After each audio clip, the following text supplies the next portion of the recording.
Welcome to DriverDTrains. Thanks for stopping by. I'm your host, DriverD.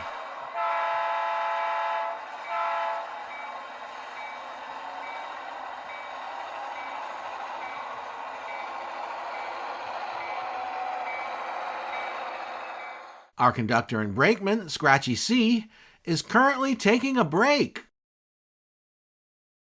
In December 2024, DCC-EX announced the release of the EX-CSB1 Express, an all-in-one plug-and-play command station and booster. In my last video, we looked at how to add a second display to our DCC-EX command station. In this video, part 6 in the series, we'll look at how to add even more displays to our DCC-EX command station using I2C Multiplexers and explore some additional ways that we can use those displays to show information about our trains. All of the examples in this video will work with any DCC-EX command station, not just the EX-CSB1, and we can configure our new display using either the Arduino IDE or the EX installer.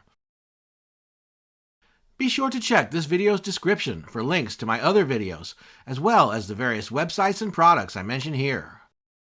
Also, if you are enjoying the videos, please leave a comment and hit the like button. And if you haven't already, be sure to subscribe to the channel. We're running a local switch job today, so pay attention that we don't spot anything on the wrong track.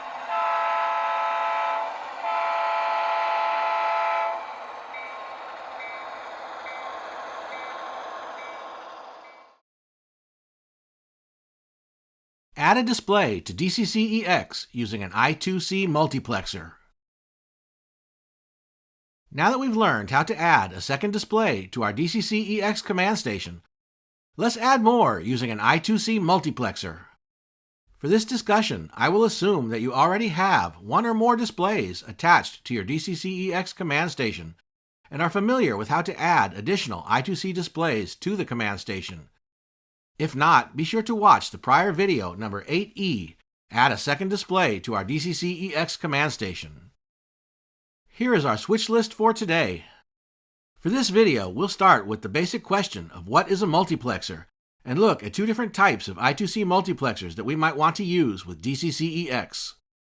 Then we'll look at how to set the multiplexer's I2C address, connect it to our command station, and connect displays to the multiplexer. After that, we'll look at how to edit the DCC-EX EX command station code to create a display connected to the multiplexer, and then use the display to show information about our trains. We're switching it up today, so let's get started.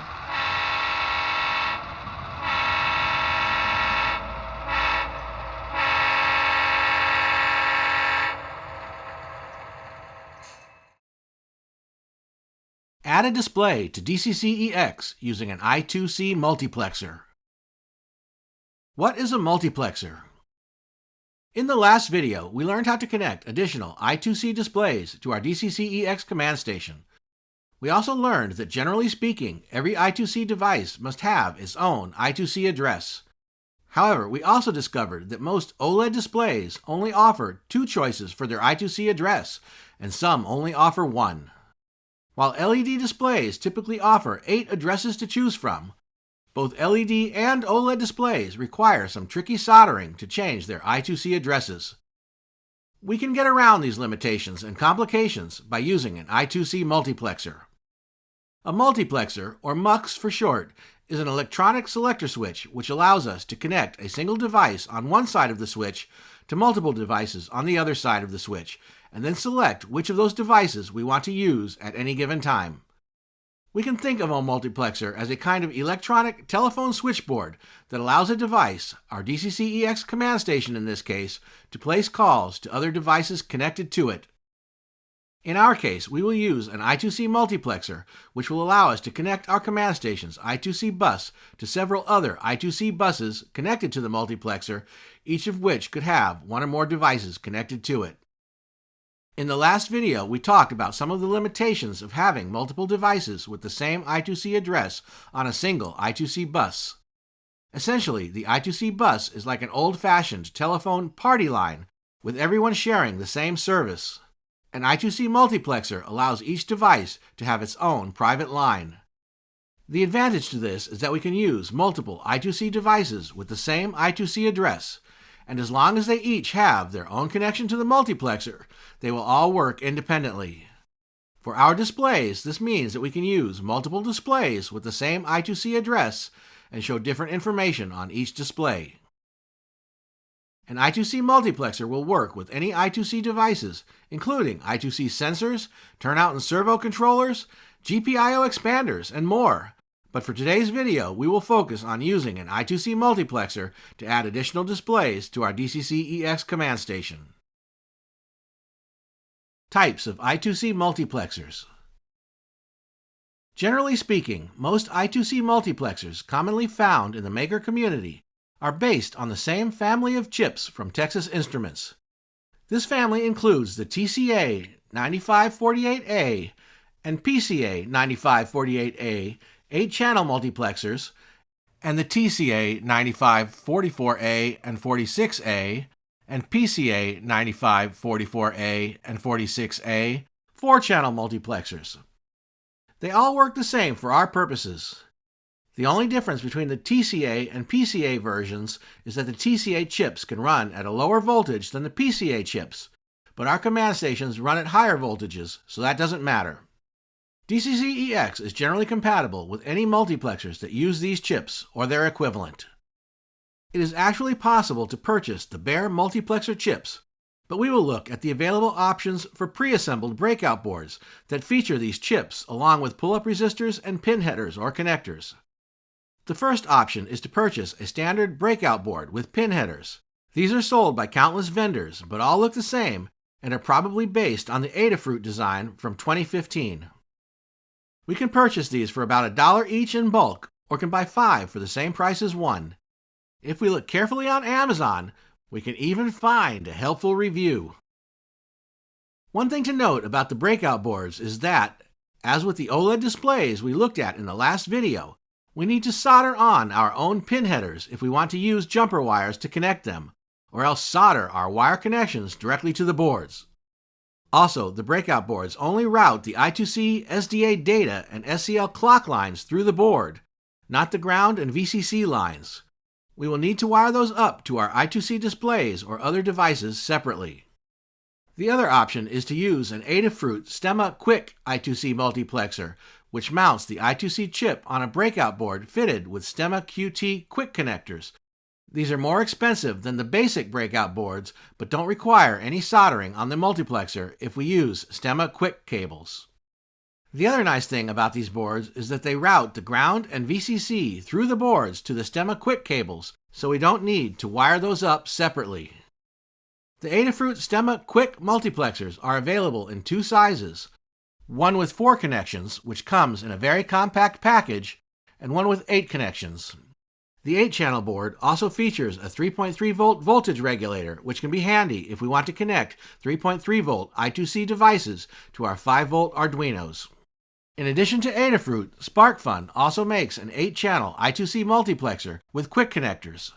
One unique feature of this board is that it features 2 quick connectors for the main I2C bus, which makes it easy to extend the main bus through the multiplexer or daisy chain several multiplexers one after another. Configure and connect a multiplexer.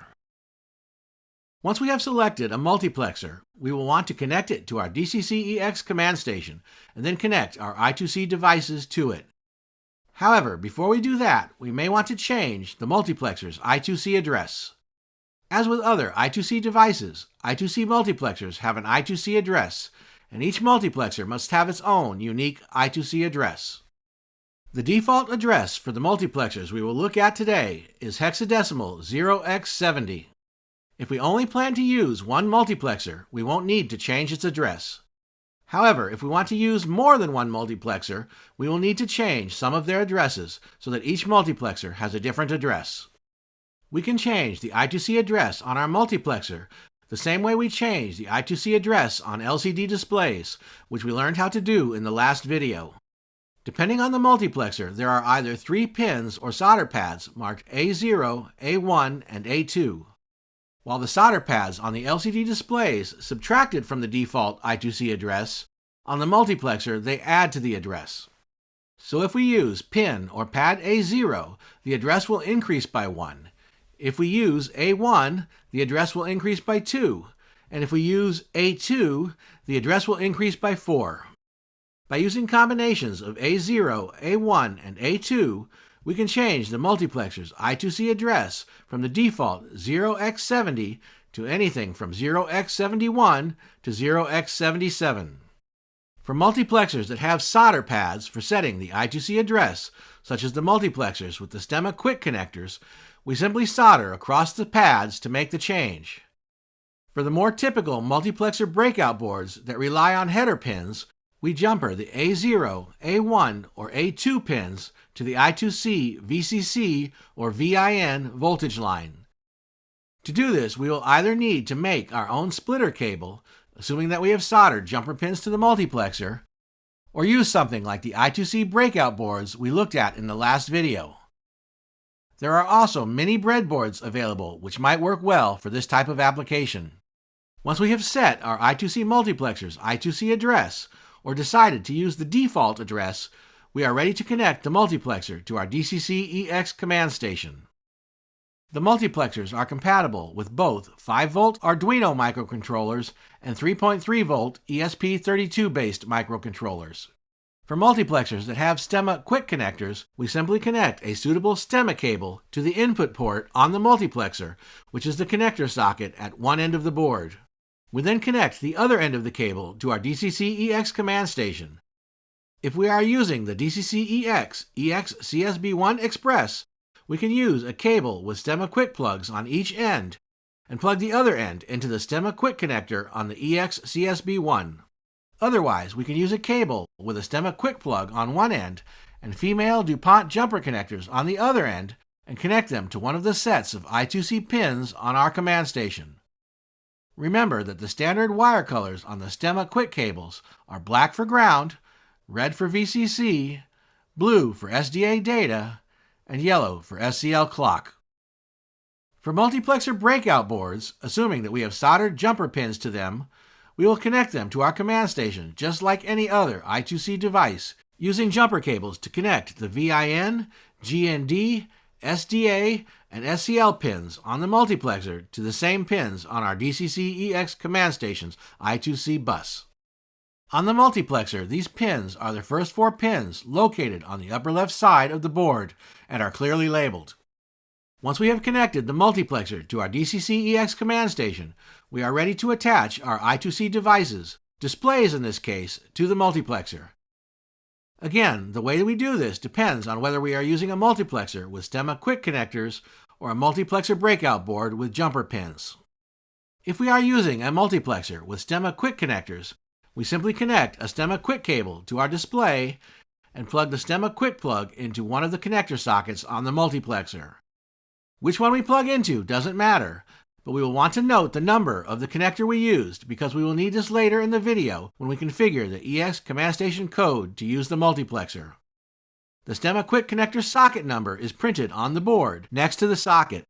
4-channel multiplexers have sockets numbered from 0 to 3, while on 8-channel multiplexers, the sockets are numbered from 0 to 7. For multiplexer breakout boards with jumper pins, we make the connections a little differently. These boards only have individual jumper pins for the SCA data and SCL clock lines.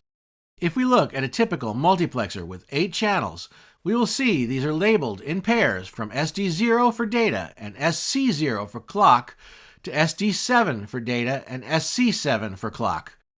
So we will connect our I2C displays, SDA data, and SCL clock lines to one pair of these pins.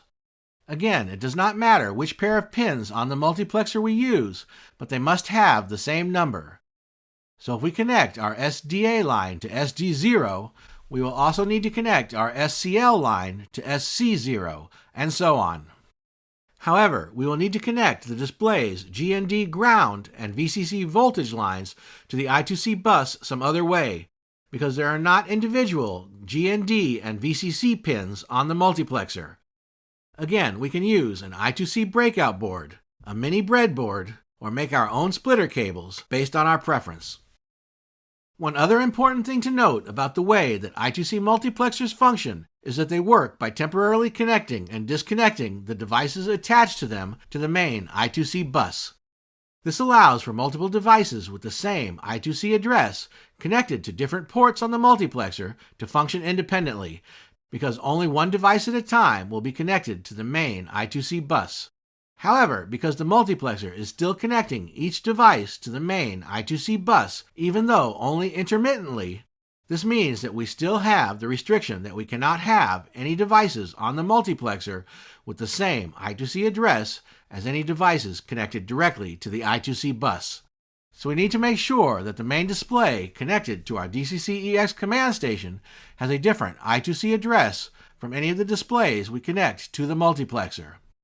The easiest way to do this is to change the I2C address of the main display on the command station and then connect our additional displays, all with the default address, to the multiplexer. Once we have connected our displays to the multiplexer and connected the multiplexer to our DCC-EX command station, we are ready to configure the EX command station software to use our new multiplexer and displays. Create our display in DCC-EX. Now that we have connected the I2C multiplexer to our DCC-EX command station, we are ready to configure the EX command station code to use our displays connected to the multiplexer. The DCC-EX EX command station software will work with I2C multiplexers without any modifications. We can verify that our multiplexer and any displays are properly connected to the command station by running EX command station's I2C scanner code by typing open angle bracket D reset close angle bracket on the command line the way that we did in the last video, and then confirming the results. Now all we need to do is create the displays connected to the multiplexer in EX command station the same way that we created additional displays in the last video. We can do this in either the myhal.cpp sketch or our myautomation.h sketch in either the Arduino IDE or the EX installer. Again, this is the same process that we used in the last video, so be sure to review that video again if you need or want a refresher. I will also include all the code from today's video in a community post on my channel. For this video, I will demonstrate creating and using the display by editing the myhal.cpp sketch in the Arduino IDE. We will use the myhal.cpp sketch again later in this video to add another function to show additional information about our locomotives.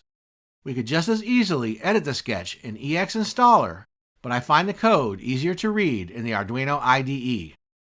To create a display connected to the multiplexer in EX command station, we add a line of code in the HAL setup function in the myhal.cpp sketch, the same way we did in the last video.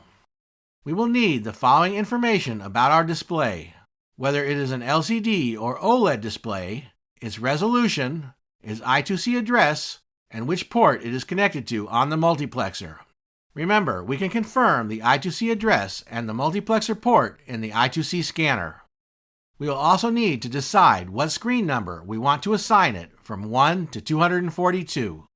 The code to create the display has the following syntax: HAL display, open angle bracket, OLED or liquid crystal, close angle bracket, create, open parenthesis, our desired screen number, comma, open curly bracket, subbus underscore, which multiplexer port, comma, the display's I2C address, close curly bracket, comma, and the display resolution, close parenthesis, semicolon. So, for a 20 by 4 LCD display with I2C address 0x27 connected to multiplexer port 1 that we want to be screen 1, we would type HAL display, open angle bracket, liquid crystal, close angle bracket, create, open parenthesis, 1, comma, open curly bracket, subbus underscore 1, comma, 0x27, close curly bracket, comma, 20, comma, 4, close parenthesis, semicolon. For an OLED display with I2C address 0x3D and a resolution of 132 by 64 connected to multiplexer port 3 that we want to be screen number 2, we would type HAL display, open angle bracket, OLED, close angle bracket, colon, create, open parenthesis, 2, comma, open curly bracket, subbus underscore 3, comma, 0x3d, close curly bracket, comma, 132, comma, 64, close parenthesis, semicolon. If we are only using one I2C multiplexer, then that's all there is to it. If we are using more than one multiplexer, we also need to specify which multiplexer our display is attached to by adding I2C mux underscore with the multiplexer number before the subbus. So we would modify our code as shown here, with the multiplexer number being based on its I2C address, 0 for 0x70, 1 for 0x71, etc. Again, we can confirm all this by running the I2C scanner code in EX command station. Finally, as I indicated before, we can create our displays in either the myhal.cpp sketch or the myautomation.h sketch. The code syntax is slightly different if we create the display in myautomation.h. We start the line with HAL parenthesis and then eliminate the create parenthesis and replace it with a comma. We also eliminate the semicolon at the end of the line. The resulting line of code would look like what is shown here. Use our new display. We can use any displays connected to the multiplexer the exact same way that we use displays connected to the main I2C bus, which is by using the DCC-EX screen command, just like we did in the last video. As a reminder, there are two ways we can use the screen command: in our EXRail scripts in myautomation.h and other automations, and in the EX command station code in myhal.cpp or other sketches. In the last video, we added a function in the myhal.cpp sketch to display information about our active locomotives. Now let's add a new function to display information about our locomotive's active decoder functions. We can create a function to do this in the myhal.cpp sketch, but if we want to know which is the current locomotive at any given point in time, we will need to make 3 small edits to the EX command station code. Unfortunately, we can't do this in EX installer, which means we will need to use the Arduino IDE. If we don't want to use the IDE, we can still show the information for one locomotive just by editing the myhal.cpp sketch in EX installer. I will include all the code for both versions of the functions in a community post on my channel. We have now learned how to add additional displays, including multiple displays with the same I2C address, to our DCC-EX command station by using an I2C multiplexer. With up to 8 multiplexers and 8 or more displays attached to each, we could conceivably add dozens of additional displays to our command station. As a practical matter, we will probably want to limit the number to a handful or so, because eventually we would need to find a separate power supply to light up all those displays and modify the pull-up resistance on the I2C bus. Nevertheless, we now have several different ways to display even more information from DCC-EX on our layouts, and how we use all those new displays is only up to our imaginations. What's next? DIY alternatives to the EX-CSB1. In my next video, we'll look at some DIY alternatives to the EX-CSB1, including DCC-EX command stations based on other ESP32 boards and an STM32 Nucleo-based command station.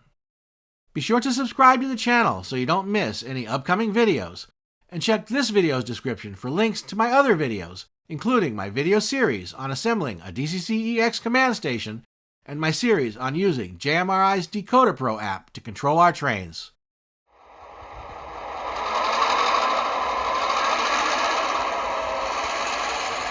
We completed our switch list for today and dropped off everything in the correct spot. But the freight doesn't stay put for long, and before we know it, we'll be right back here for pickups in the very same place.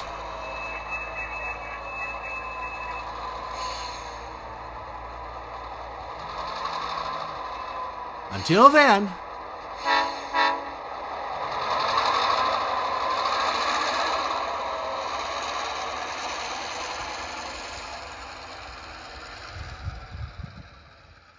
thanks for watching. Well, Scratchy, did you enjoy your break? No, they never are long enough, are they? All aboard!